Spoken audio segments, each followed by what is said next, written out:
You're preparing an immigration application, whether it's a green card, citizenship, or another status. One of the biggest challenges isn't just what evidence you need, but how you organize it. Good evidence organization is more than neatness. It reduces errors, helps you track deadlines, avoids missing documents, and makes it easier for USCIS or a consular officer to understand your case at a glance. Today, we're covering practical ways to organize your evidence, both digitally and on paper, with clear rules you can use right away.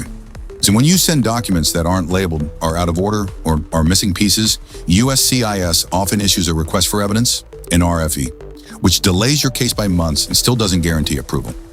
Good organization equals less stress, faster review, fewer RFEs, and a better chance of approval. Almost every immigration application needs evidence in these core groups: identity and entry, passport, I-94, birth certificate, status or basis documents, approved petitions, marriage certificates, qualifying evidence, supporting evidence, relationship proof, financial evidence, employment letters, health and legal records, medical forms, criminal history records, extras, translations, expert reports, affidavits. Grouping evidence by category makes it easier for you and the reviewer. If you're building a physical packet, use a sturdy binder or folder, nothing flimsy. Label the spine clearly: green card evidence packet, your name, date. Dividers by category. Use tab dividers with these labels: identity, immigration forms, relationship evidence, financial support, medical records. Other label everything on the top right corner. It helps officers quickly scan each page. For example, I-130 notice, page 1 of 5, marriage certificate, certified translation, e-joint bank statement, October 2025.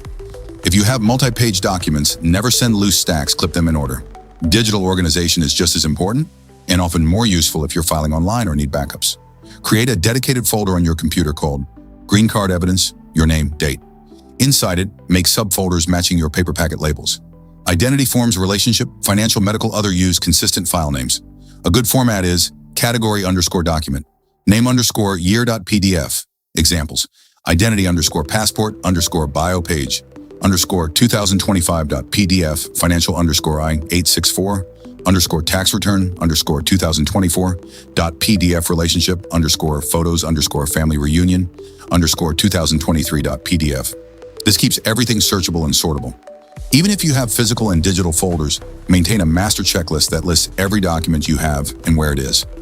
Use a spreadsheet with these columns: document name category paper, yes/no digital, file name notes, for example, certified translation fetched, signature on page 3.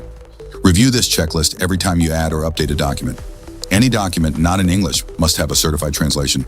For each translation, store the original and translation together, label them clearly, note who completed the translation and their certification statement.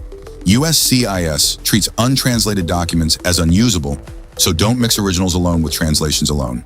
Always keep backups: a copy in another folder or USB drive cloud backup, Google Drive, OneDrive, Dropbox, physical scan copies of all originals. If anything gets lost, you want a backup ready, especially for rare documents like birth certificates or police records. Final takeaways: group documents by category. The reviewer will thank you. Label clearly and consistently. Page numbers, document titles, translations together. Match your digital and paper packets. They should look like two versions of the same organization system. Maintain a master checklist. Tracks everything you have and what still needs to be added. Back up everything, digital and paper. Organizing your evidence isn't just paperwork. It's preparing a story about your case that USCIS can easily understand. The easier you make it for them, the smoother your review will be. If you want a ready-made folder structure or example checklist spreadsheet, let me know, and I can create one for your specific case type, whether it's marriage-based, family-based, or employment-based.